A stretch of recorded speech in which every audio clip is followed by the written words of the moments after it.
When we're good to go. Thank you. Just let me know when.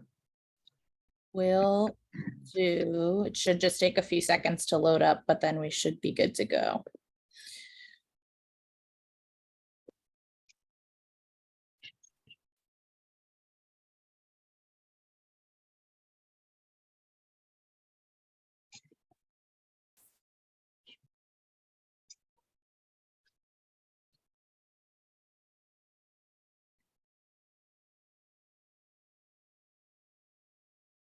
You're all set. Thanks, Sabrina.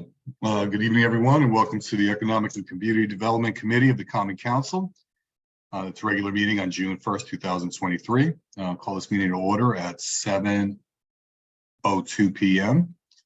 And I will now announce who is with us tonight with the committee. And then we have Ms. Smith, Ms. Shanahan, Mr. Hubelman, and myself, John Kites. Still waiting on a couple of the folks, but I will make those their announcement when they join us. John, I'm here. I'm here as you. Oh, You're double. okay. I'm trying to change my name.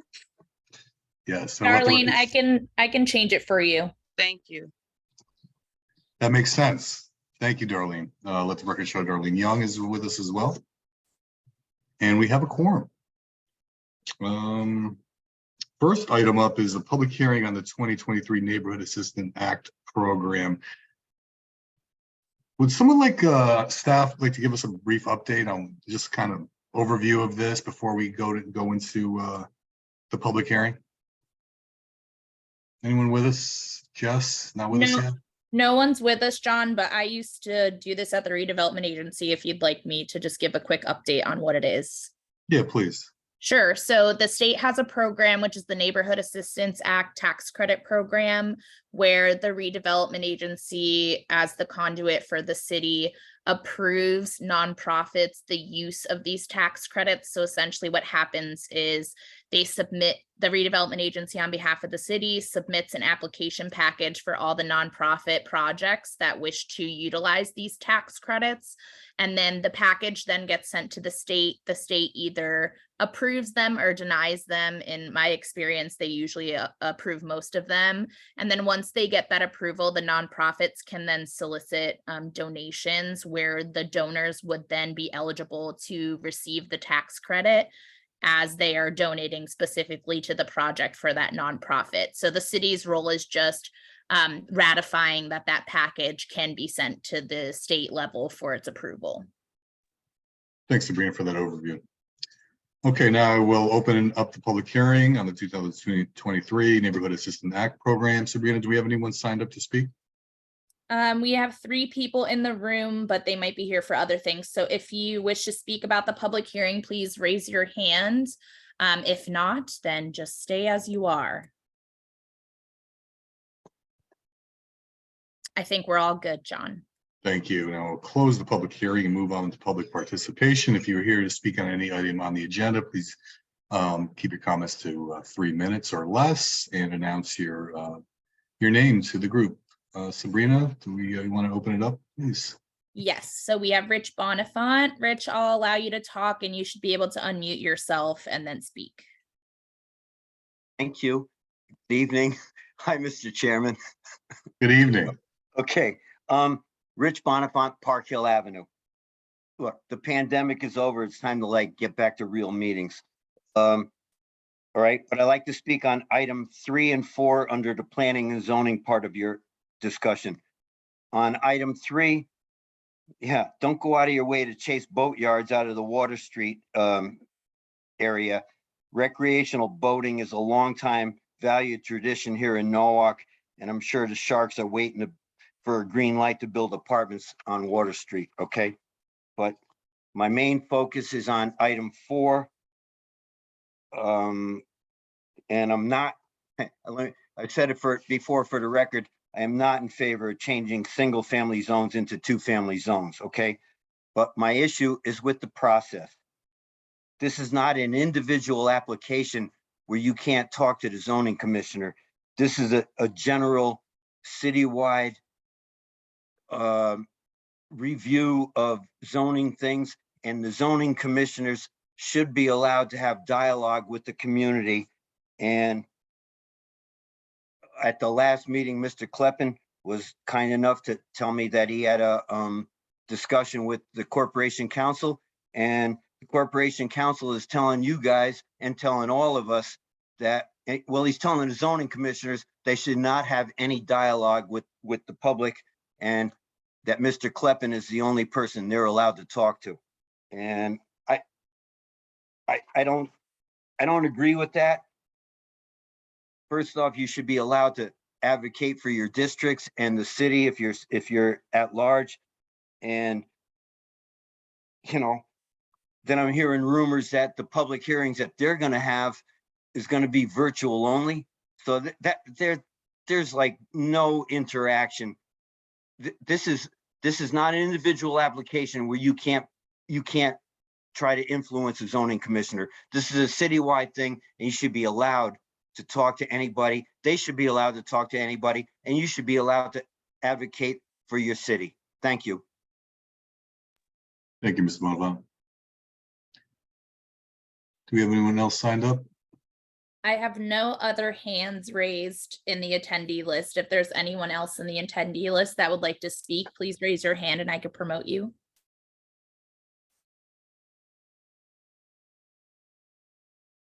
I think we're all good, John. Thank you, Sabrina. Okay, now close public participation and move on to administration, and that is the approval of the minutes of May 4th, 2023 meeting. Would someone like to move it? Anybody? Thank you, Barbara. Before I call for the vote, any deletions, omissions, corrections? Okay, seeing none, all in favor, please raise your hand to signify yes. Okay, Darlene? Yes, Chairman. Thank you, ma'am. And abstentions? Abstention. Thank you, Mr. Hewelman. Let the record show Mr. Hewelman abstained. The minutes pass. Okay, now up to new business, and that's the planning and zoning. Item A1, authorize Mayor Harry W. Rilling to execute any and all agreements, documents, instruments, and amendments thereto as may be necessary for the city of Norwalk to receive grant funds from the National Fish and Wildlife Foundation and its National Coastal Resilience Fund grant program in the amount of $211,750. I believe we have Alexis, excuse me if I pronounce your name correctly, Chetty, and is here with us to speak to that. But before I call, before you begin, can someone move that item? Thank you, Mr. Hewelman. Good evening. Can you give us a brief update or an overview on what we're doing here? Sure. So we applied for a grant last year, and we were successful in receiving funds from the National Fish and Wildlife National Fish and Wildlife Funds. They have a variety of different funding programs, and this one is the National Coastal Resilience Fund. It is, by its name, a grant that focuses on coastal resilience, and since it's coming from the National Fish and Wildlife Fund, there is a focus on natural infrastructure and its role in protecting the built infrastructure. So we've applied for a plan. It's really what we're proposing is a plan and a process to get the community engaged, understanding of different opportunities for coastal flood resilience throughout the city. The plan would hire a consultant to assist us in both the outreach, engagement, and the drafting of the plan. It is not going to focus on the stormwater infrastructure system, which is a beast separate than what we're able to tackle, but it would focus on riverine flooding, coastal flooding, due to both that nuisance tidal flooding that we're seeing more of with those high king tides, storm surge, and coastal storm flooding. I guess I have a question. First, nice to meet you. I haven't met you since you joined the city. So this is, I guess a wide field of, of what we plan to do with this money. Is there is this going to go towards a study to find out how we're going to go about the process, or is this going to go directly to specific projects that are already in the works? It is a study. So the federal funding sources like to have what's called a project pipeline in order to get funding for implementation, larger implementation funds that are bigger in scope and bigger in the funding ask. You have to have some kind of documentation that the project that you're proposing is a priority project and some kind of initial documentation of why that project will have the results that you say it will. So this is kind of that foundational study and plan that will document both proposed implementation projects that involve natural infrastructure and habitat restoration. And then it will also look at planning and kind of policy actions that the city can take to increase resilience throughout the city. Okay, are we going to go out to RFP for this to secure someone to help us with this study? Yes, so the grant required the advanced planning of multiple steps of moving towards the plan. So there will be a steering committee.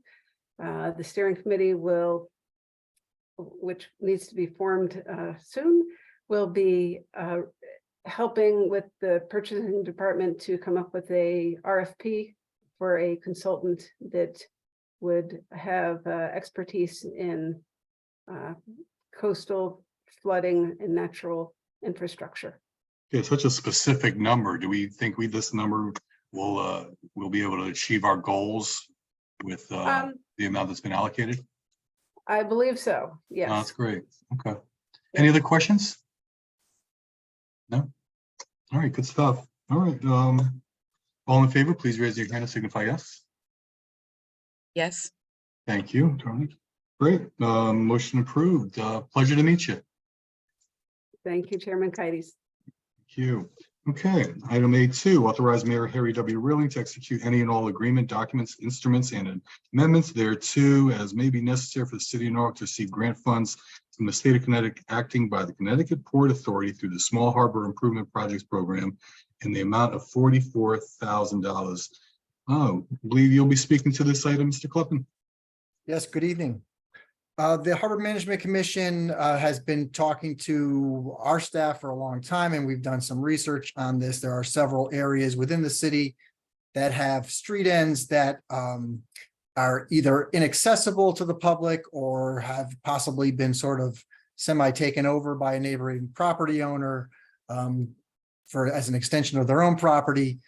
When in actuality it's city property, denying the public access to the water, which is obviously a big priority for a lot of people in the city. So the Harbor Management Commission applied for a grant to evaluate these street ends. We've identified at least 16 right now that we're going to take a look at, and then pick 5 of those to kind of develop like an improvement plan for those. And it could be a range of things, whether it's providing more public access, it could be for a small boat launch.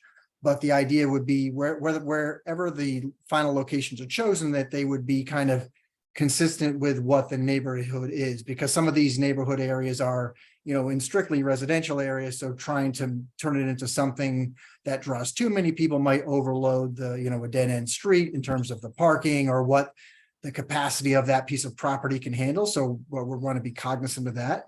But it's an idea to reclaim the waterfront, get access to that waterfront for different parts of the community, because the range it goes from East Norwalk to Shorefront Park down to Woodward Avenue, down to points further south. So the idea would be it's a public access point, and it's also a neighborhood access point for those folks who maybe couldn't get at the water previously. Okay. Any questions? Thanks, Steve. All in favor, please raise your hand and signify yes.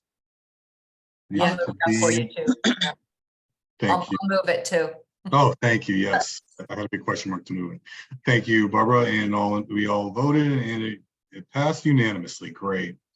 Okay, Steve, stay with us for for the item 3, waterfront study discussion. We're continuing this conversation regarding the waterfront study, and with us, we have folks from Utah as well to kind of help us get on track and, you know, hopefully give us some direction and answer some questions. Jessica, will you be leading the show, or is Steve? I guess kind of like where we ended off, where we Yeah, I'll are lead- now, what's different. lead the show now that I'm not muted, but you know, I wanted to have Steve has worked really hard with the team to be able to identify some potential resolutions to some of the concerns that have been brought by this committee. And so I wanted to run through quickly what we've been looking at and just to be able to get feedback. And there is no action tonight, but I do think that you know, I am optimistic that what you see here will bring some resolution to the conversations that we have been having over the last several months. So we're going to go through some existing zoning as it exists today, the proposed zoning that you saw that was included in the waterfront study, which included those options that we had looked at. We're going to talk a little bit about this solution that we think is a viable solution for those waterfront parcels that we were talking about, specifically Commerce and Water Street. And then we'll bring forward a new recommendation, and then we'll talk a little bit about the impacts to that, to the waterfront study as it stands today, and some next steps. So we can glaze by this pretty quickly. Obviously, Steve is the technical expert in all of this, but we just wanted to show that right now we have Water Street as marine commercial, and we have the areas along Commerce as industrial. And so this is what our current existing zoning is today. And with the zoning rewrite, we had peeled away some of the waterfront study parcels, and specifically what this committee was focused on was Commerce Street and Water Street. And what the current proposed zoning shows in the waterfront study today, which is what led to a lot of the discussion, is that we were looking at continuing a heavy industrial use and a mixed use heavy industrial commercial along those two corridors, or excuse me, along the corridor beginning up where the Divine properties are and coming down where the King properties are. And that's what we had heard some concerns about.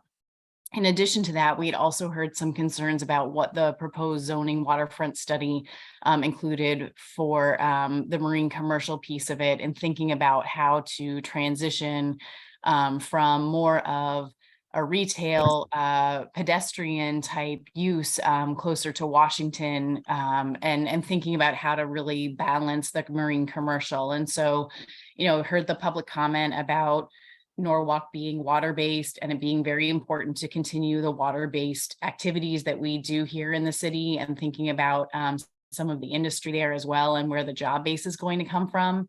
And so, you know, one of the things that Steve looked at with the team was a zoning type that we had in place currently. And the zoning type is called CD 5W. And right now, O&G is actually zoned, is proposed to be zoned as CD 5W. But this particular zone allows for artist space and civic uses, entertainment, mixed use development, which includes multifamily, it includes retail and restaurants and a commercial aspect to it. It's a little bit different than some of the other densities that we've seen, or some of the other districts we've seen, because it has a water dependency component to it. So the mixed use development that we would see actually requires some sort of water use. What is that water use? Well, it could potentially be retail or a restaurant that has boat slips attached to it. It could be residential buildings that have a boating aspect to it. But it really is more of a higher density mixed use. And it could include anything from residential, as I said, to civic, to marine uses. One of the things that we are looking at right now in the zoning, the district CD 5W is 6 stories, but we think it should actually be 4 stories. So we would recommend that we would reduce it to 4 stories. And the other piece of this is that it's really important that along these particular corridors that we have public access to the water. But in addition to that, it's also important that pedestrians and people who are using the street have access to be able to see the water from an optic standpoint. And we are incorporating different view sheds between and view areas from the street itself. They're 26-foot wide spaces that would separate the buildings in order for the public to be able to see the water. And so this is one of those zones that Steve was telling me that we only really had like 2 or 3 parcels in the city that had this particular zoning. But when we went back and we looked at all of the concerns that the commission had and that the committee had and that the council had, we started to realize that this was a really good potential solution to thinking about how to address these waterfront parcels to be able to be a little bit more of a higher density, but balance out the water dependency piece and really be able to increase that public access. So one of the things that we wanted to do was make a recommendation that the Commerce Street stretch, including the King properties, be changed over from that industrial use that you had saw in the waterfront study as it exists today to the CD5W Urban Center Waterfront Community District zoning, which is the slide that I had just showed. Now, there may be questions about why the bottom of Commerce by is showing SDHI, which is still that industry use. One of the things that we've talked about internally is the absolute importance that the river continue to be federally dredged, and that the federal dredging is even more important because if we're going to be able to have residential and mixed use up higher north on the river, that we want to be able to have there be water in the river. And without the dredging, that's not always possible. And so we want to make sure that we're keeping some industry in the area. We want to make sure that we're keeping some jobs in the area. But we also want to make sure that there's a reason for the Army Corps to be able to come in and actually dredge up the river. And that will then allow access and boat traffic up higher, which of course relates to the replacement of the walk bridge and ensuring that the walk bridge can be moved and that it allows boat traffic up and down the river. So this is what we're proposing for the waterfront study for the Commerce piece. For the Water Street side of the house, we think that it's really important to continue to include some marine commercial. And we, even from hearing Rich speak and talking with different residents and talking with different folks around the city, we know that Norwalk has such a strong use of water, and there are industries that relate to that, right? And a lot of them are fixing boats, being able to store boats, being able to know that you have the ability to bring your boat onto land and be able to have it fixed when you need it. But again, we were hearing that there should be a little bit more of a transition between what we're seeing on Washington and maybe not have such a heavy load of marine commercial all along the stretch of Water Street. And that also related to the public access to the water from Water Street and being able to ensure that people can access the water there. So again, with that CD5W district, we have the ability to, again, look at mixed use zoning, look at retail commercial. It does have the water dependency piece, which is again why it says 5W. The W indicates the water related or water dependent uses. But we feel like this is more balanced in the sense of what the committee was looking for. So in saying that, if we were to move forward with those recommendations, which we currently are, then we would need to make a few changes to the waterfront study as you've seen it in the past, the first draft of it. And we would be looking to revise recommendations for Commerce Street to include 2 options, which would include both the CD5W zoning, which is what we've recommended and what we will continue to recommend, or open space, but not the industrial that we had heard concerns about. Only that more industrial piece for the King property. And for Water Street, we'd be looking to revise the recommendations to include CD5W on more of those northern parcels, which includes Hannaford up to Washington. And if we were to do something like that, then what we could do over the next month is we could work with Util, and Tim Love is on the call with us today to be able to answer any technical questions about the waterfront study. And Tim's been really great with his team and working with us to find some resolution to some of the concerns and to think a little bit about how we can revise the waterfront study plan. But we would be doing that in June, and then in July, we would come back to you. And on July, we would seek approval to amend the POCD to be able to incorporate and adopt the waterfront study with the recommendations. And from there, we would ask that if there is approval given by this committee, then we would bring it to the Common Council, and then we would be able to continue the zoning rewrite, but we would incorporate the recommendations that we presented tonight, which is that CD5W. Oh, it definitely sounds like you heard what the committee had to say, Jess. Any questions for Util or anyone else? Ms. Young? Thank you, Chair. Jess, can you just give me an example of what a CDW5 5W business or entity would, an example of what it could be moving upward towards Washington Street and Hanford? Yeah, so And is what I that, was- and is that site already kind of identified? Is that where it was kind of empty by the, where the police kept their the marine unit. unit? Yeah. So it's farther down than where the police are keeping their marine unit, because it includes I think the marine unit. Oh, the marine unit might be right at Hanford. Mm-hmm. Yeah, because we were looking at Raymond. So I think, so this shows Raymond. We were talking about Hannaford or Raymond. Hannaford is more where that the police building is.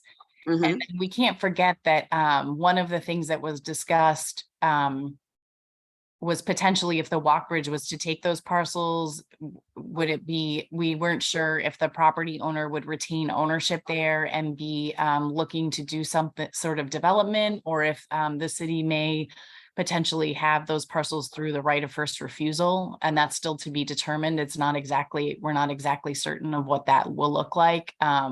Although I do think that the property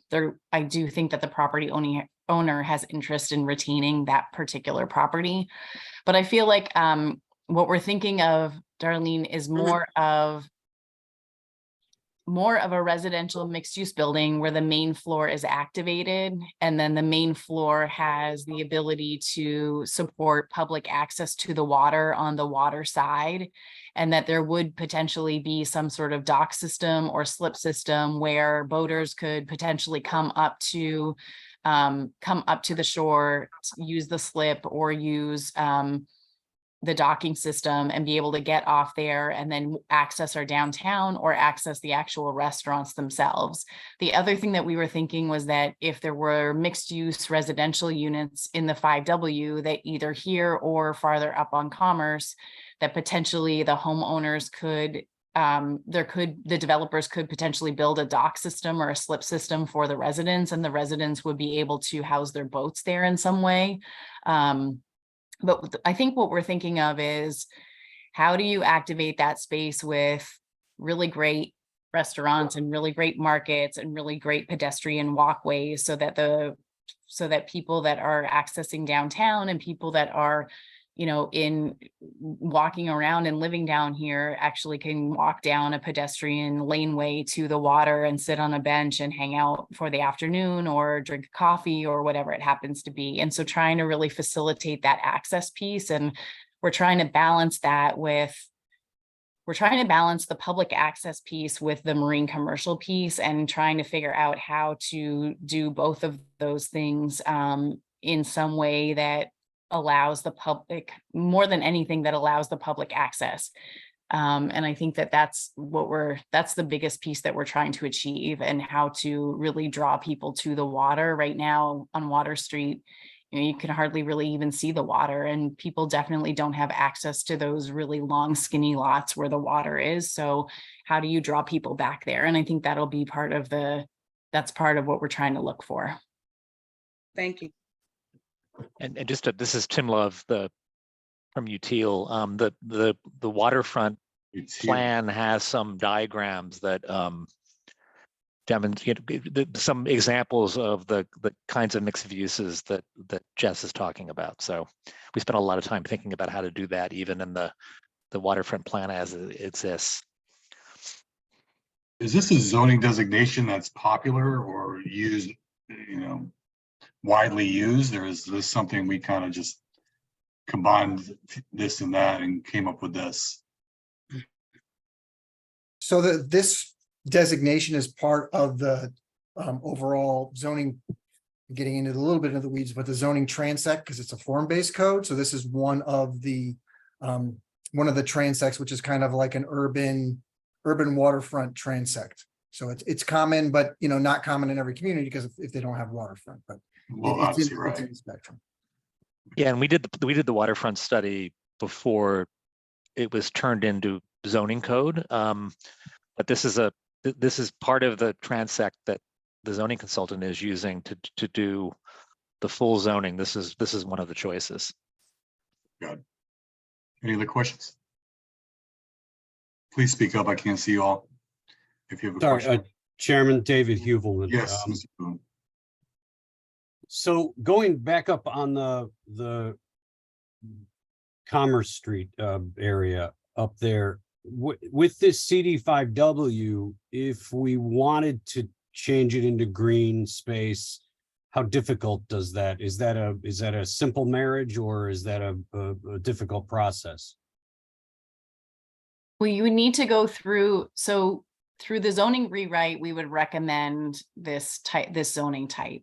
If it was pushed back by the public and pushed back by others, and we wanted to make it green space, then it would be a zoning amendment to, if the zoning rewrite was passed and we adopted the CD5W and we decided that we wanted it to be green space, then we would have to go through and do a zoning amendment where we would have to change the parcels that we want to green space. So it would be the full, and Steve can get into it, but it's a full process where there's public hearings and we need to notify many different bodies to be able to seek their approval in order to go through that. So it's not necessarily a light lift, but it's definitely 100% possible to be able to do that.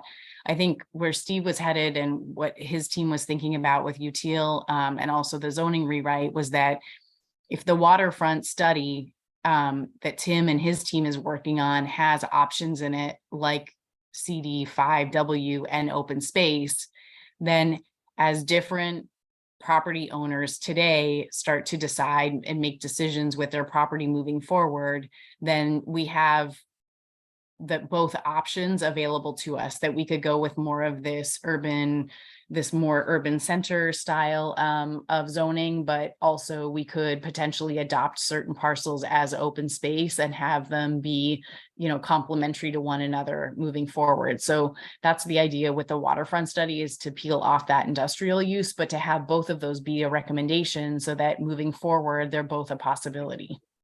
I think the other part of that is if it's in the plan as potentially open space or, city parcel, that say the property owner decides to sell the property, maybe they approach the city and the city's interested in purchasing the property. It strengthens the city's ability to seek grant funding because it's something the city's already contemplated in terms of acquiring that land for open space or green space. So, but Jess is right. If that was the case, eventually down the road, we would change the zone to probably the civic zone to match it up. But I think that's a kind of a minor step in the process. Acquiring the land would be the big step, and getting the funding to do that would be a big step. So this seems like the CD5W gives a broader range, which is kind of what the conversations had been turning to, but a broader range that stays in a sort of mixed use philosophy than just saying heavy industrial or just saying specifically marine use. Am I understanding that right?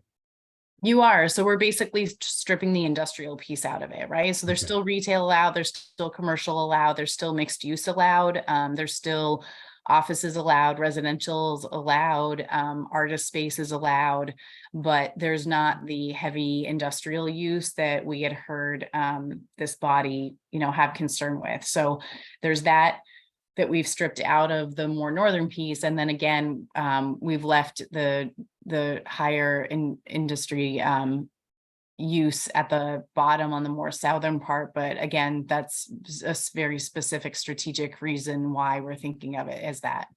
And I just, because I haven't been involved with the zoning more recently, our existing non-conforming uses grandfathered with some upside about improvements they can make to their property before they're non-conforming. Yes. Yep. Okay. Yep. Yep. Okay. I guess Thanks. That was my, I had my hand up. That was my question. You just Yeah, I was answered it. going to Thank lead you into very that. Go much. ahead, Barbara. Yeah. I'll let No, you. he just answered my question.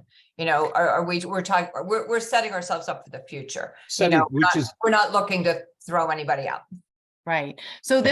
this Yeah. is, and I think this is sort of like where Steve has been coming from for the last couple months, is the thinking of that, all of the existing uses, even though they'd be non-conforming, are grandfathered in. So this could be 20 years, 30 years, 40 years. It could be for as long as that business wants to live and be there and have that use in place, and I think for us, part of it is thinking about zoning and what we want to see for the future of the city, and perhaps making, trying to shape the future of the city in a certain way by indicating what zoning we'd like to see and what uses we'd like to see. But that doesn't mean by any means that the day that this is passed, that those businesses will need to leave or will need to change or will need to change any of the business practices in which they do. This is just really a long-term, this is not a short to midterm sort of goal. This is more of a mid to long-term goal, I would say, and also indicates to, and is controversial, I would say, for the city and Steve's team, and thinking about what those businesses want for their properties and what they're hoping for their properties, and sort of then balancing what that long-term plan for the business is versus what the city sees for that particular area, and trying to be able to make sure that everyone has context and perspective as to why those decisions are being made. And I think this is a good balanced plan relative to the dredging issues that Jess mentioned at the beginning of her presentation, which is this still requires dredging north of 95 because of the map as you see it. Just one other consideration is that the only way to get to all of those properties from United Marine south to 95 is through at-grade crossings. And that's going to impede development through other regulatory reasons too, which is that, getting permission for future uses to cross at grade through an active rail corridor, that there's that one slice isn't accessible directly from a public right-of-way that doesn't have to cross that corridor at grade. Those crossings are Railroad, Jennings, and Science, which I think everybody knows. Yeah, which is really, it's up here. I don't know if you can see my cursor, but just north of this Commerce, north of the Commerce road sign or road labeling. Yeah, or I can share my screen and show an aerial map if that's easier to understand. But that's something else that we've discussed with Steve and Jess recently, which is what's even feasible for development short term because of the at-grade rail crossing issue, which is also grandfathered with the businesses that are there. So I think, sorry, go ahead. I just had a question. Can you go back to that map again, Jess? Yep. The question I have is the area that's just south of 95, that's that lightish blue. What is the SDMC? What is that distinction, Steve? That's marine commercial. That's proposed to go to the marine commercial zone. So that stays marine commercial. And then does that help with, the dredging issue by that staying in a marine commercial? We have some heavy industrial on that side.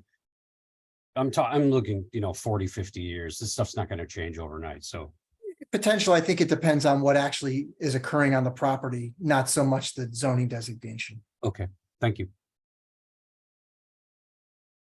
So again, just to go back to next steps, I think if everyone, here is comfortable with what we've shown today, then we'll work with UTIL to be able to revise that waterfront study plan. And then we would bring it back to you in July with, again, that CD5W zoning and also open space or civic zoning for the Commerce Street piece. And then those the Water Street pieces also changed over to that particular designation of the CD5W. And we would bring that back to you. And again, just as a reminder, it would be that we're looking for the Common Council to amend the POCD to incorporate the waterfront study plan. And then as a result of that, we would move forward with those recommendations as part of the zoning rewrite for those particular areas. It's a quick question, Jess. Does the incorporation into the POCD need to happen before the full adoption of the new zoning regulations? It does, because part of the zoning rewrite is that we're doing citywide. So we want to be able to have the zoning designation be on each particular parcel when the Planning and Zoning Commission votes to be able to move forward with zoning, right? So the waterfront study should be passed before zoning. And then as part of that, Steve's team will make the recommendations that are identified from the waterfront study as part of that zoning rewrite. And are these items that are going to be able to be discussed in these public hearings that you're doing? Yes. Okay. Yeah. And part of that is working with UTIL and working with our other zoning study team that has a very interesting acronym of a name, and only Steve is probably technically able to even say what the acronym is. But part of that is prepping up for the public hearings on June the 21st and June the 28th, so that we have the ability to get the feedback from the public about the recommendations that are going to be put forth. Great. Thank you. I just see there's No one else? no, I think that's Steve. Did you want to add anything before we wrap this up? No, that kind of leads into the next agenda item anyway, so that's fine. Okay, great. The plan is, seems like the consensus is, I don't know, warm, I guess, lack of a better word, and then you're going to spend the next month kind of putting this together and then bring it before us in July for approval. Is that the plan, Jess? Yep, that is the plan. Okay, I see no other hands up. Yes, Steve, why don't you continue this conversation in this time regards to the zoning rewrite update? Yeah, and I won't take too much of your time. So we've been going out and having a series of neighborhood meetings. We finished technically, I think, the last one of the council districts last week at the library. I think it was Wednesday night last week.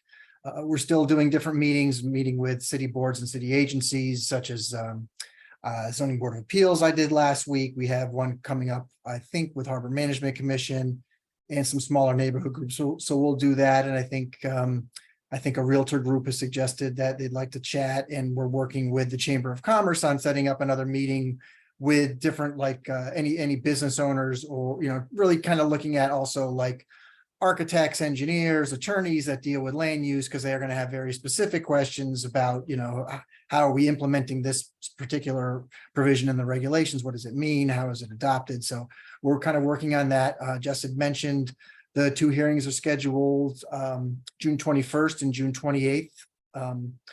Basically, it's just to get, we've got a lot of feedback and a lot of very similar comments, so we kind of know what to expect.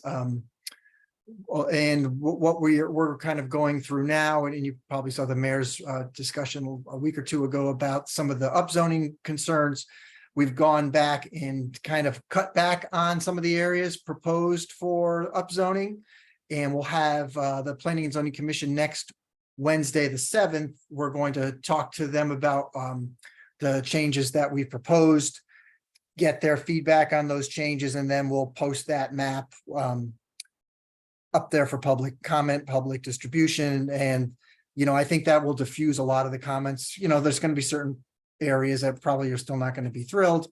But I think it takes a lot of the contentious things off the table, and, maybe it'll calm things down a little bit on that front.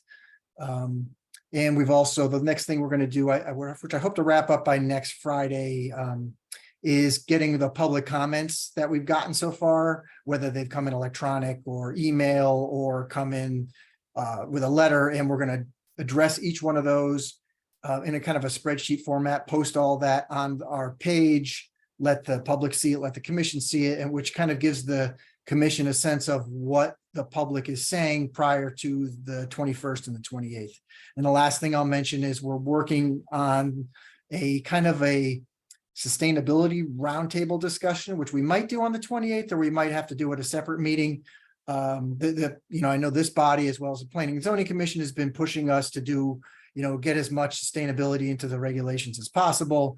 But then we're also getting questions on the back end. So what does it actually mean? What are the implications? What are the costs? Does it add to development costs? Does then that get pushed on to who's ever, you know, potentially a renter in that building?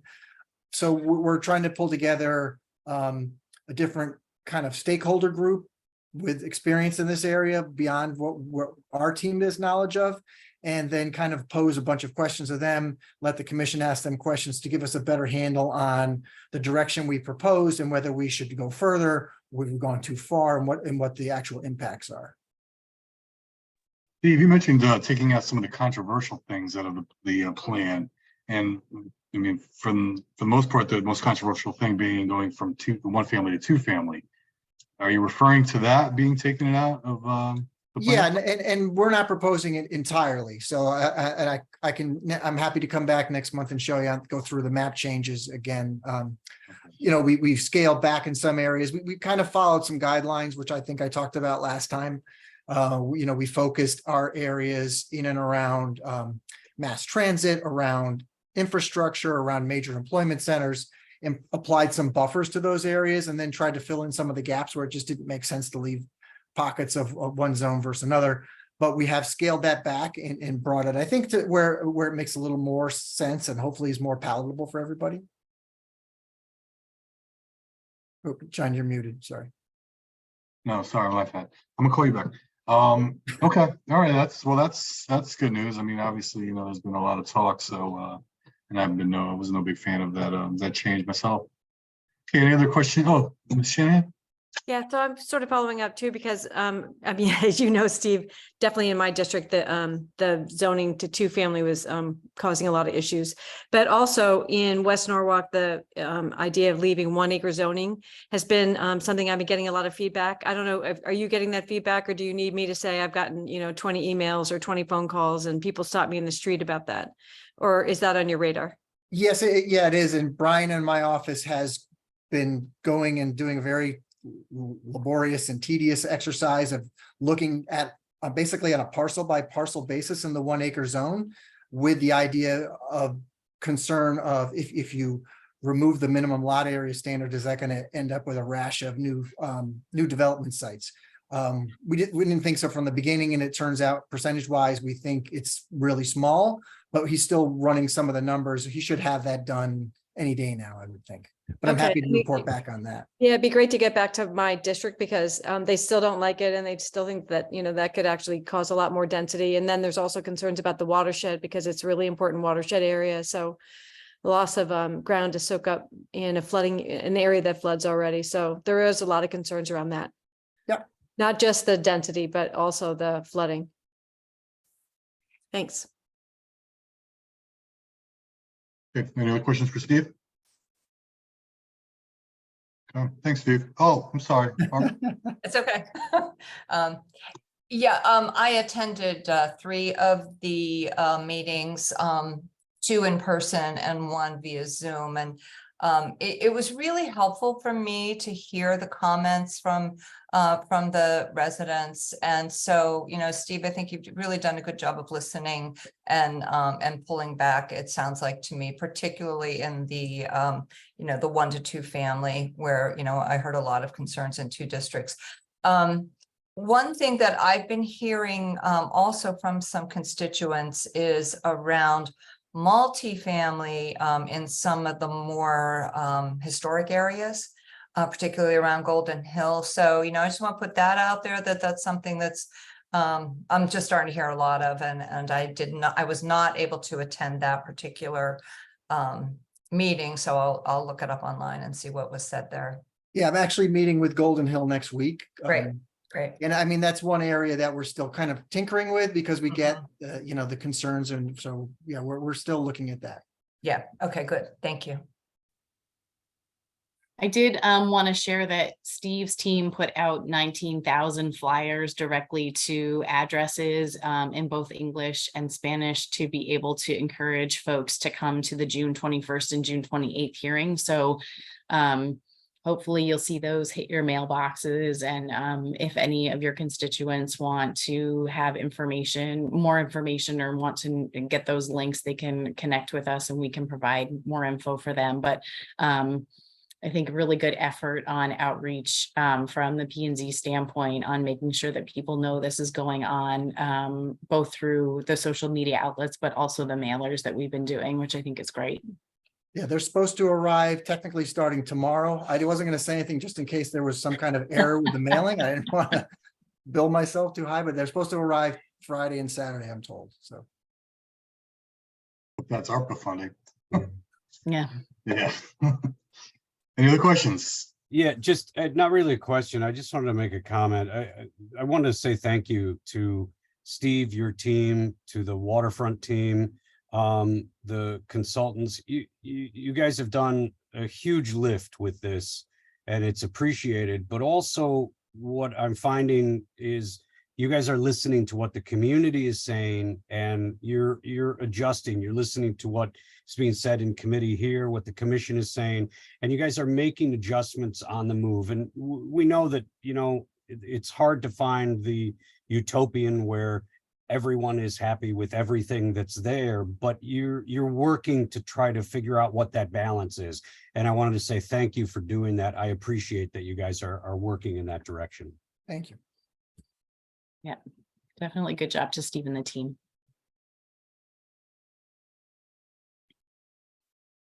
Okay, seeing no other hands up, we will call this conversation, move on to the next item, which would be item B1, authorize Mayor Harry W. Rilling to execute all documents to renew the contract for marketing service between the City of Norwalk and Dorenberg Kallenbach Advertising LLC for $150,000.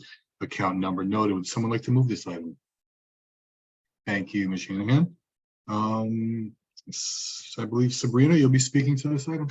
Yep, so I'll kick it off for us, but Todd from DKA is actually here tonight to give you guys a quick rundown on the progress he's made since the start of the campaigns that we've launched over the past few years, new and old. So Visit Norwalk, as well as Norwalk for Business, which was just launched in November. Todd's group has done a great job, not only launching these new campaigns for us, but also managing and helping us spend down the advertising dollars to really translate into physical visits to Norwalk and, you know, new people coming to Norwalk and making sure, you know, our economy and our business community is supported in the best way that we can. As many of you know, we moved from a model of basically only including our downtowns to including all of Norwalk and really selling the city as a whole and being able to have a platform for all of our businesses to participate, all of our residents to have a resource that they can go to for information, for events, deals, itineraries, all that fun stuff. But also on top of that, drawing people from the tri-state area that we never really focused on or talked about in the past. So Todd's group has done a fantastic job for us, especially on the little one-off projects we kind of throw at him at the last minute. So I'll throw it over to Todd to go over kind of what he's done in the past. And as you guys have questions, or if you have anything that you want to add to his presentation that he could potentially answer for you, he's happy to do that. So Todd, you should be able to share your screen. I know you have a presentation ready. I do. Hello, everyone. Okay. No, I don't want to take the tour. Of course, Acrobat covers my thing here. Let's switch to PowerPoint.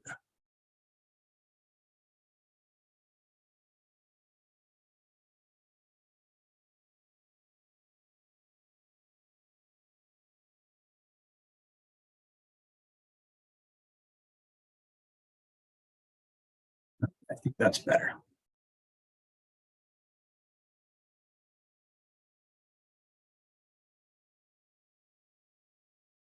All right, I'll get started. There we go.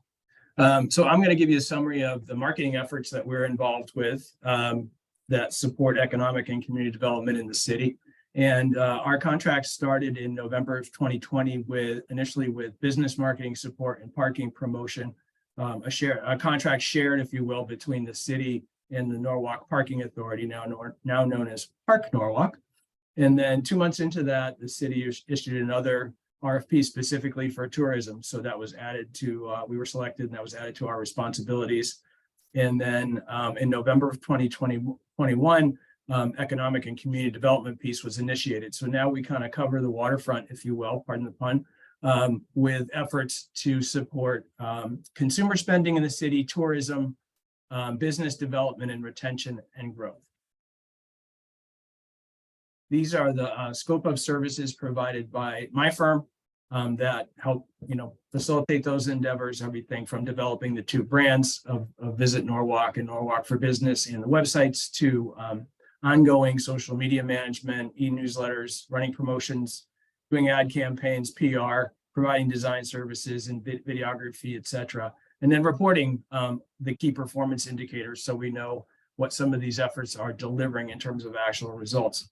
We talk about some of the goals for marketing in the city, and it's to create a distinct identity for Norwalk as a destination, a place to explore, dine, shop, play, stay, live, work, and do business. And we have metrics in terms of direct campaign engagement. A lot of this is digital and social, so we can look at and web driven, so we can look at clicks and likes and follows, et cetera. We also are tracking business and attraction visits and revenues. Some of this is in terms of anecdotal evidence by talking and keeping a pulse on the business community. Some of it's actually measurable by some techniques we use in the ad campaign that I'll talk about in a minute that can actually track visitors who see the marketing actually make visits to the city.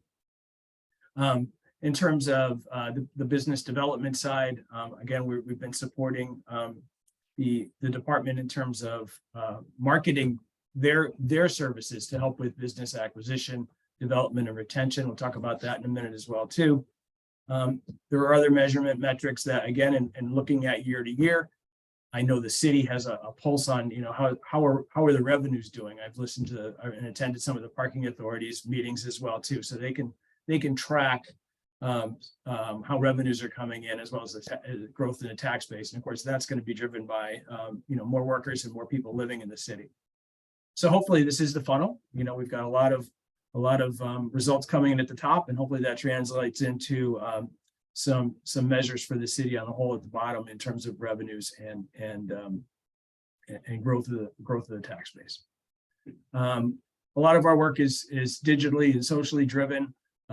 Visit Norwalk, the website we've begun. It's kind of the hub of our activities. It was started as a resource for the small business community to have a place where they can list their business and what they offer, list their events, but it's become also a place where visitors to the city can come and explore, find out what's here, and actually plan their trips. There are itineraries, sorry, I can't say that word, itineraries on the website of suggested things to do, and it changes out seasonally as well too. The campaign is also mobile responsive, if you will, so you can access these resources on any device. Norwalk for Business is the counterpart. It was a new website that was launched this past November. And this is a place where we kind of quantify and qualify Norwalk as a place to establish a business, small or large. We have business success stories, a lot of those drawn from Norwalk's creative economy, if you will. Some of the arts, the schools that are in the city, some of the unique manufacturing, and some of the tech industry is profiled in there as well too. There's also resources including LoopNet, where you can at any given time see what's available for lease or sale in terms of commercial property in the city.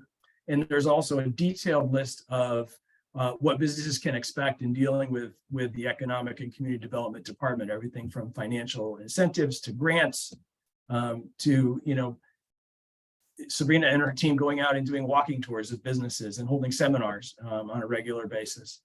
So this is again the hub that businesses can use, and there are spokes that come back to that. So we manage social media as well too on a daily basis, and e-newsletters. This is another site that we developed as a resource. Norwalk Restaurant Week is next week, starts Monday and goes through Sunday, and a number of participating restaurants have come up with special menus at special pricing. So we're promoting that this week as well too. And again, this is a place where people go, norwalkrestaurantweek.org, to actually see who's participating. You can click on any of those logos and the menu will pop up to see, so you can compare and contrast what you want to have for dinner or lunch the next day. This is the dashboard that we issue back to the city every month. It kind of shows how we're doing in terms of what the digital assets are delivering. This is a look back at the entire year for 2022.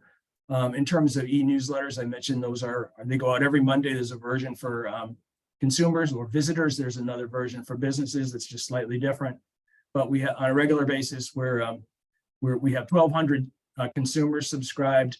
And in terms of the business community, 300 that we qualify as participating. They have listings on the websites, or they send us their promotions and their events, and a list of another 550 prospective businesses who we talk to, and we want to encourage to again send us their information so they can be considered participating businesses.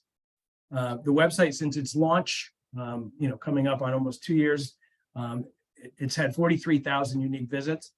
This was actually at the end of 2022.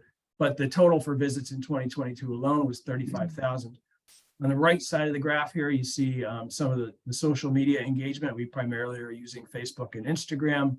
Last year, we reached over 1 million people in terms of impressions on Facebook, and about 500,000 using Instagram. The engagement is actually inverse on that. There's more engagement in terms of likes and follows and people clicking on posts with Instagram. But if you kind of look down, I know this is a little hard to read, but the circular graph there, the pink is female, the purple is male. So we're skewing about 60-40 on who's participating and who's being reached by social media. You can also see in the bar charts what the age spread is, and Instagram's kind of pushing toward the younger 30 and under crowd, whereas Facebook has more reach into pretty much across the board from 35 to 55 plus. I'm sorry to interrupt. Yeah, sure. Can you go back to the slide real quick with the restaurant week? Yeah, sure. Thanks. What was your outreach for this? Because I'm just looking at it. I remember it was similar last year. I mean, there are very few restaurants, and the bulk of that is owned by the same person. Like, what did you do to reach out to restaurateurs and other restaurants around Norwalk? Did you? Yeah, the screenshots from last week, so they're still coming in. There's more on that page now, and of course there's more that scrolls below the fold. So we have an email list for restaurants that's got about 200 contacts on there. So they will receive each restaurant manager for whom we had an address or owner received 3 invitations that way. We've been promoting it weekly in the e-newsletters, and we also have been working with the Hearst, Connecticut newspaper. So there's an article that broke today too that details some this. So there's an ad for this on all of their websites that's promoting this as well too. We've had new people come in each time. We've had some drop off each time as well too. Right now we're at, I think, 10 restaurants, many of whom are doing lunch and dinner menus. And I kind of keep score based on what I see happening also in places like New Haven and Hartford. And it's kind of cyclical. We try to pick a week where we're not going to conflict with Fairfield's Restaurant Week, for example, or New Haven's Restaurant Week. And I also kind of nestled this in between weeks where restaurants can really make their money with graduations or Mother's Day or Father's Day. We don't want to impact on that. But can you explain the specifics though? Like if a restaurant signs up, they're offering sure. I'm sorry. Dinner menu or lunch menu for a discounted rate, or how's that all work? Yeah, we suggest, we don't, but most of them are kind of falling in line with this, that they come up with a special menu that includes a 3-course dinner. And that would be appetizer, entree, and dessert. some we have to be a little bit flexible with, like Sono 1420. It's mostly a cocktail flight. But anyway, and we asked them to create that menu, offer that for the week at a discounted price. The suggested price is, $20.23, but most of them are coming in around between $20 and $35 for that menu. And again, they put the menu together. We help them, or they give us a PDF that's linked from this. So anybody can look at this menu in advance and again, see what's being offered for that price.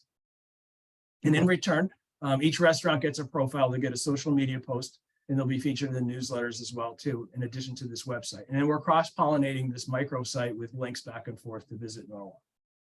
And I'll also just jump in to add to that, John. We also, so along with Todd's emails to our business list that we, house on our servers, we also posted on our social media as well as the city social media. Michelle, the communications director, also cross-pollinated onto the city's normal social. So we had more generalized outreach on that front as well.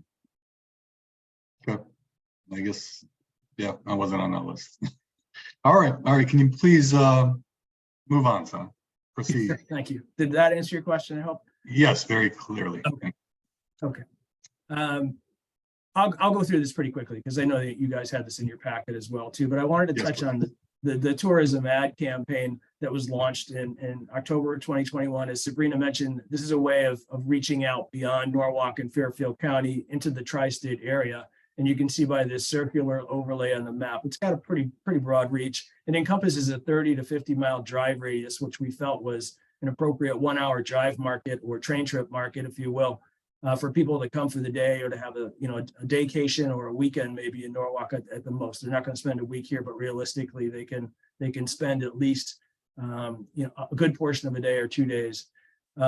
We're reaching visitors. We want to get more social engagement through this campaign, drive traffic to the website, as well as get more people into the city. And we're looking at a pretty broad demographic of adults and families. We kind of focused on what you can do with kids, as well as what you can do with your significant other. And again, it's primarily digitally focused, so it has broad reach. It has targeting in terms of we can choose demographics and geography. And it's very data driven in terms of kind of having a pulse on what's happening to drive web traffic and have engagement. There's a seasonality to this. We invest more during the warm weather months of April to November than we do in December to March. This is a look back at last year. Of course, there was over 900 impressions driven off the ad campaign that drove almost 19,000 web visits and a measurable, at least almost 1,500 actual visits to Norwalk. In the peak months, it's the top table where we're using Facebook, Instagram, this technique of mobile geofencing that will deliver ads to you if you've got your mobile device on in some of the places that we're targeting. For example, if you were at the Bronx Zoo, we would deliver an ad to you advertising the Maritime Aquarium, and then we can track. People will actually make those visits. They get pinged in one zone, go to another. We're also using video as a technique too, both on social as well as on some YouTube placements. Now we scale that back in some of the colder weather months where there's not as much going on. We're also, as I mentioned, working with Hearst, Connecticut. They're the major news resource in your market. They have 6 major newspapers in Fairfield County and New Haven County. We're doing things like sponsored content articles as an example on the right here. Again, the one that just came out today is Restaurant Week focused. And again, we're using some of their tools, some of their social media channels we can tag onto their messaging and their reach, and some display ads, video, etc. And again, this was almost another 4 million impressions last year. We've been working with News 12 in the peak months of April through June. Again, they're using their reach into the same overall target market that we've profiled, this 35 to 50 mile radius, which encompasses a good portion of Connecticut, as well as the Bronx and Westchester. They're running both 30-second commercials and these 10-second billboards, which is every time news pops up, and we've sponsored that. It's like the news that, this hour is sponsored by Visit Norwalk. So in terms of those 3 months, we purchased about a little over 300 spots. That gave us a reach of, again, almost, 1.5 million impressions. So this is a total result for 2022. We paid for 14 million impressions. We got 1.6 organically with social. We look at the emails in terms of how many go out, how many get open. So we had 50,000 email impressions, 35,000 web visits, and 1,500 trackable visits. So far, year to date, at least January through April, we haven't counted May's result yet. You can see we're tracking. You know, our rate is our pickup rate is a little bit higher right now than it was, than it is than it paces out if you amortize the whole last year. Norwalk for Business, again, similar campaign, a little bit less spending, of course, quite a bit more targeted, but we're promoting the Norwalk for Business brand, the website that launched in November, the ad campaign that launched in January. And again, promoting specific programs on social media like the Kiva Lending Program, which is targeting women and minority-owned businesses and giving them really critical funding. I mean, these are people, if you have an ice cream place, you need a freezer. They're using some of these no interest loans to purchase stuff just to open small businesses, really fund their dreams, if you will. And again, the website, as I mentioned, has a lot of these case studies of people, major businesses and smaller businesses that serve Norwalk's creative economy. We've profiled those same companies in some of our advertising. And again, we're using social as a base, adding LinkedIn to the mix of Facebook and Instagram, and also having sponsored search. So we've got keyword search that's driving, people searching and typing in certain terms are getting messages back to them to come to this Norwalk for Business website and get the information. Again, just as a result, in the span of January to April, since the campaign was launched, we've had almost 500,000 paid impressions, almost 300,000 organic social impressions, and have started to really drive traffic to the Norwalk for Business website. Just looking ahead, we consider Restaurant Week kind of a virtual event. In other words, the promotion is all virtual, and we've kind of banded together with the restaurants to kind of outline what they can offer. So we're planning more of those. We do a holiday guide, we'll do that again. Some new ideas are a fitness week, a Norwalk Made Week, things that, businesses that make stuff in Norwalk, more specific offers for families, small business guide, and potentially, branching out into some how-to videos and webinars that would be more focused, of course, on the business community. And then there's, now that there's a actual special events coordinator that will be starting or has started for the city, we can assist with marketing for some actual on-site events too. So the holiday extravaganzas that were done this past holiday time, Christmas time, we did some marketing support for that for the parking authority in terms of some of the graphics for that. So we're hoping to do that again and also expand some of these actually organized on-site festivals and events that will bring people into the city. And that, I think, is the last slide I had.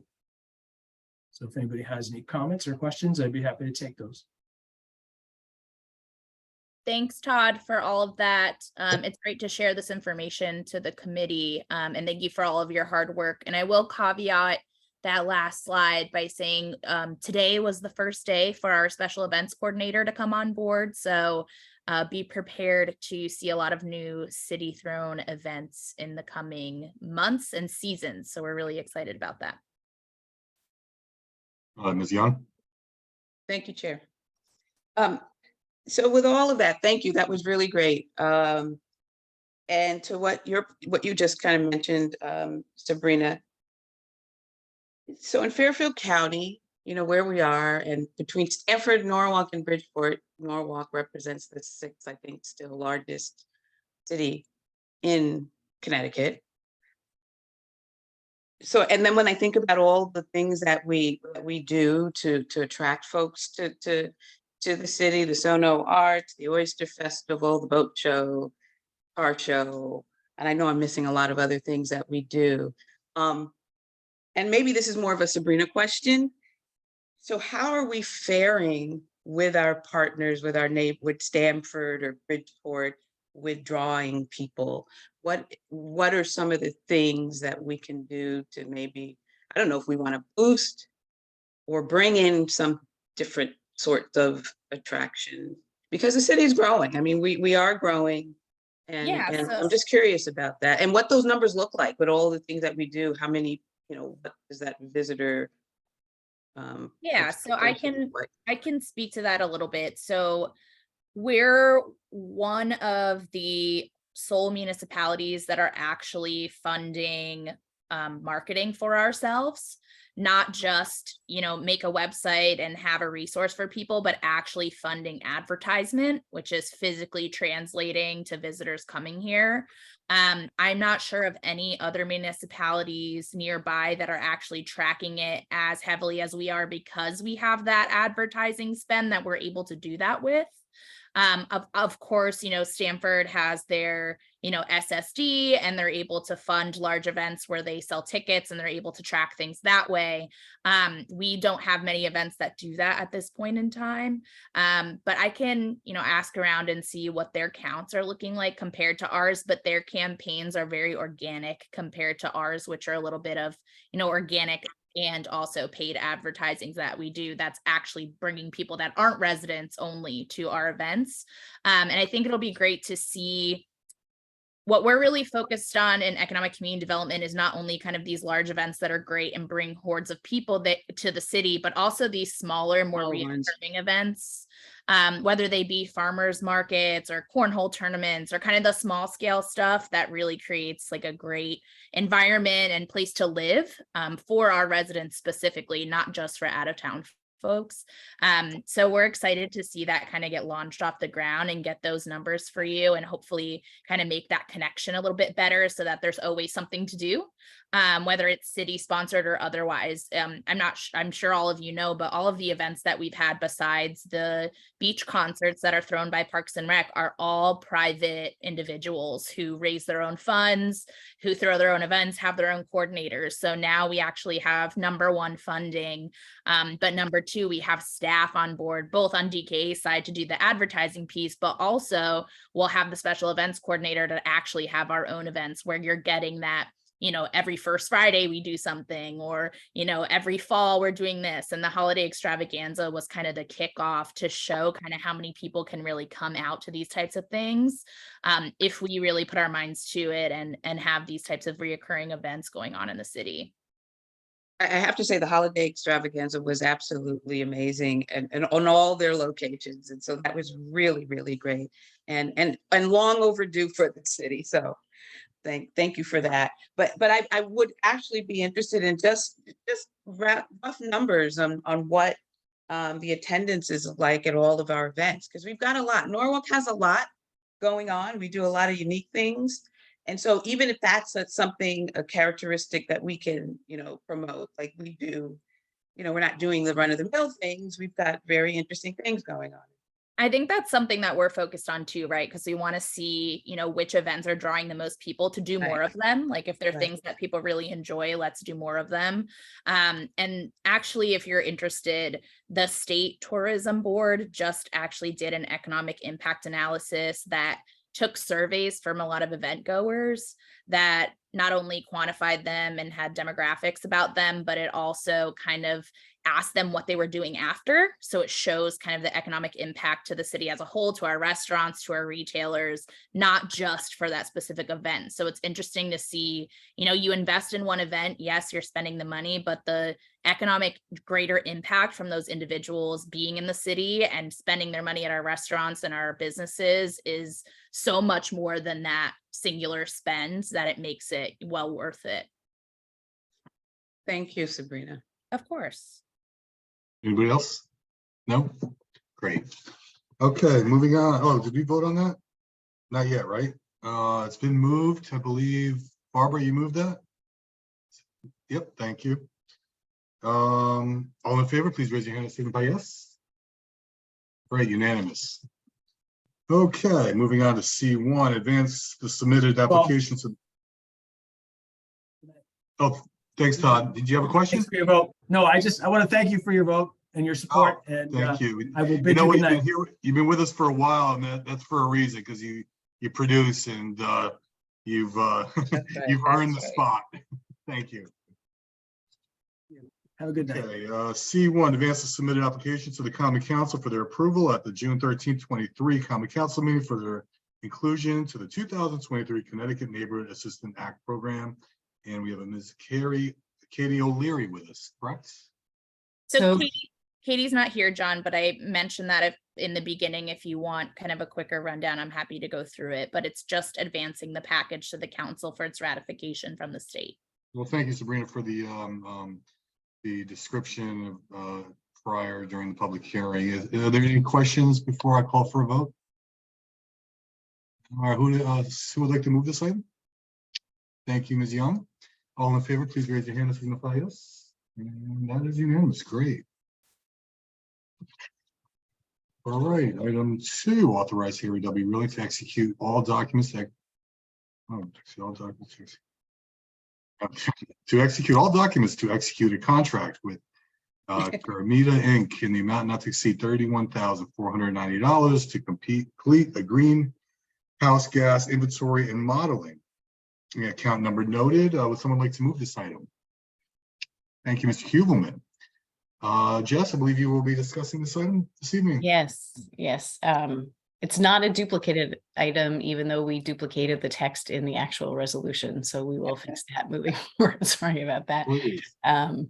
So we have a really great opportunity to expand the climate action plan work that we're doing through ARPA. Actually, the RDA is leading that particular effort, and we are going to be wrapping up our climate action plan in the late fall or the winter, and we're going through public outreach now with that particular group, and we're doing different modeling. But we have this really great opportunity that sort of arose when we were looking at different data points and what the city has data points on and what we don't, and also sort of thinking about the efforts that we're putting forward to look at resiliency and coastal management and climate change and some of the stuff that Steve had been talking about earlier when he was on. And the opportunity presents itself with being able to do a greenhouse gas emissions inventory that is citywide, that will actually do an inventory for CO2, CH4, and N2O. And not only doing an inventory baseline, but also then allowing us to use a modeling software that will help us to understand how those greenhouse gas emissions will be impacted positively or negatively, depending on different decisions that we make as far as the city goes. So if we were to implement more solar, if we were to implement different goals, if we were to implement EV charging stations and so on and so forth. So it allows us to model different investments on what we could be making at the city and how that impacts the greenhouse gas emissions piece. One of the things that we noted that when we were doing the climate action plan is that we were asked for data and metrics that we may be able to provide from a city standpoint, and we don't necessarily have the data and metrics behind the greenhouse gas piece, which also then impacts our ability to really identify goals that we want to be able to achieve in a certain time frame. And that will help us then work with developers in a meaningful way to think about development and how we can incorporate solar and EV charging stations and different LEED type certifications into the buildings that are developed here. So what you see here is an authorization to enter into an agreement for just shy of $32,000 that would allow us to build a greenhouse gas inventory and also use this modeling tool for a year to be able to understand what those investments would look like and the impact. The funding is ARPA funding. And the way that it would work is that we actually designated, and you voted in favor of, as well as finance and the Common Council, to designate $70,000 to the Maritime Aquarium Economic Impact Analysis. And we were able to contract with that particular company for $38,000. So we had a remainder of $32,000 left of ARPA funding that was not utilized in that particular exercise.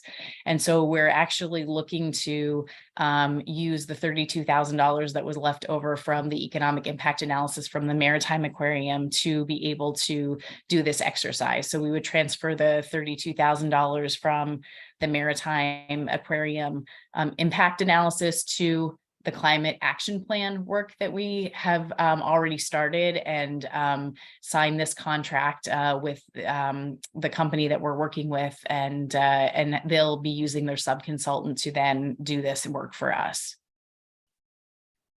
I just raised my hand to say that this is just a fantastic use of the funds and super, super important for us to do. And I did speak to Brian about it at length, and this is going to help us not only set the metrics for the goals that the city's going to want to do, it's going to help us get grant funding and things like that to help accomplish those goals. So yay, that's just great. Thank you for Yeah. being so creative.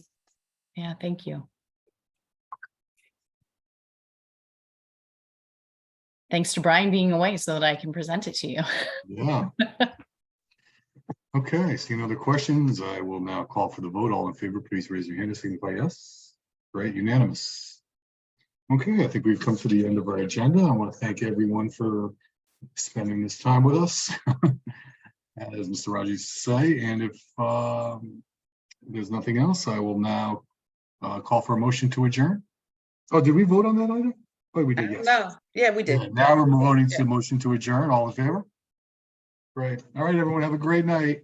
Good Good night. night. Thanks, everyone. Bye, Thanks for thank the you. support.